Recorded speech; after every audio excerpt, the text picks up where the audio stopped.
Oi, sétimo ano, vamos fazer então, hoje, a correção de mais alguns exercícios da apostila.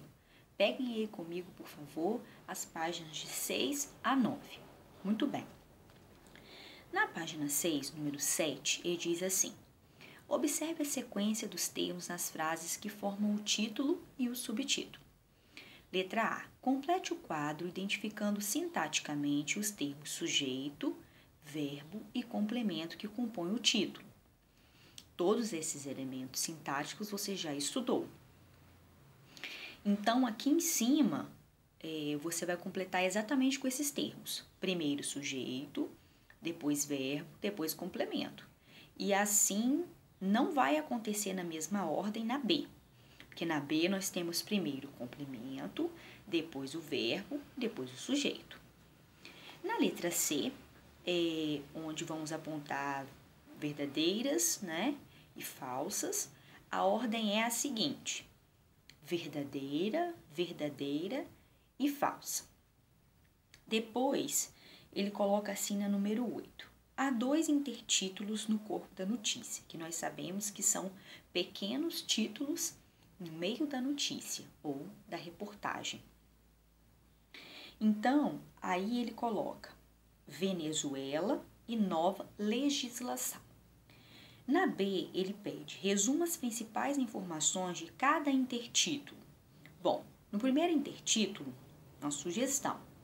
São as principais informações que dizem respeito ao número de refugiados venezuelanos no Brasil e a aprovação de uma lei para conceder residência temporária a asilados de países que fazem fronteira com o Brasil.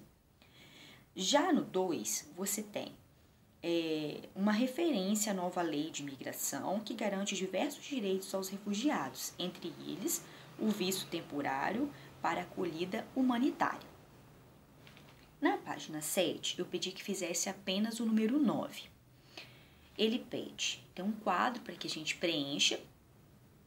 Disse assim: complete o esquema registrando de forma sucinta, ou seja, curta, o assunto de cada um dos 4 primeiros parágrafos.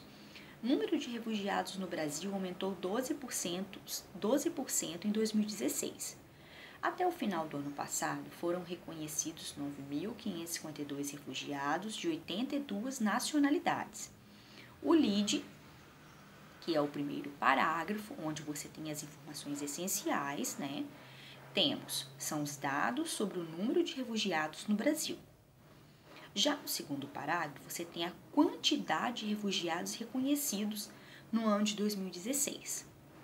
No terceiro parágrafo, você tem países de origem dos refugiados. E no quarto parágrafo, você tem a diminuição dos pedidos de refúgio e identificação dos países com maior número de solicitantes de refúgio. Depois você vai ler e analisar a reportagem Refúgio no Brasil para responder as seguintes questões.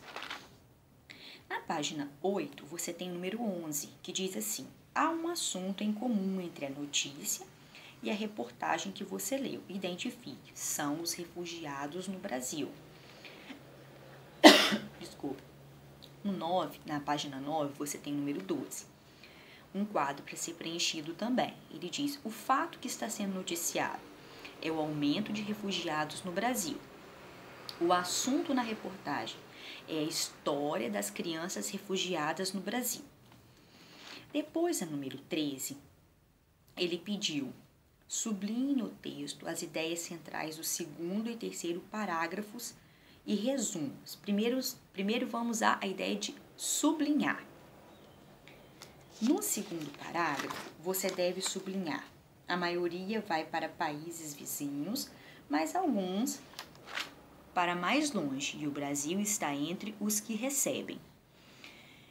E no terceiro parágrafo, você deve grifar: trouxeram pouca coisa na mala, mas muitas lembranças dos dias difíceis.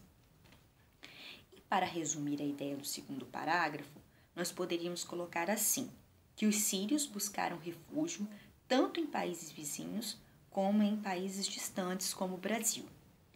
E do terceiro parágrafo, nós podemos colocar que os refugiados trouxeram poucos bens para o Brasil, mas muitas lembranças do período de guerra que eles passaram. Na questão 14, ele diz no grupo 1 que faz a contextualização do assunto abordado na reportagem do primeiro ao terceiro parágrafo. E no grupo 2, apresenta depoimentos das crianças refugiadas do quarto ao oitavo parágrafo.